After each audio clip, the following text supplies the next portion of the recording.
This week in math, we are learning about geometry. Geometry is the study of shapes. For day one, we are learning about this learning target right here.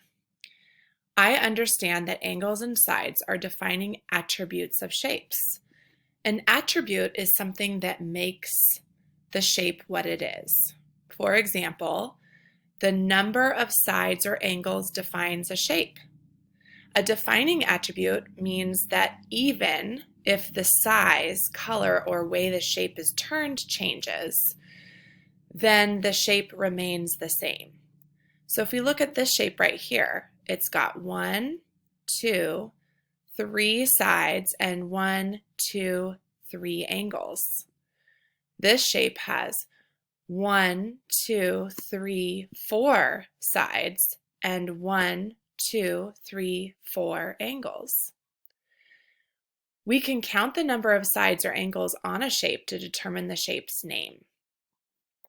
So if we look over here at these two shapes, this shape has, let's count, 1, 2, 3, 4 sides and 1, 2, 3, 4 angles.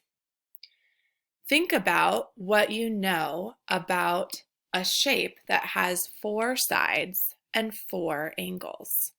Think about the name of the shape. Then we'll do the same thing right here. This shape has 1, 2, 3 sides and 1, 2, 3 angles. So the blue shape is a It has sides and angles.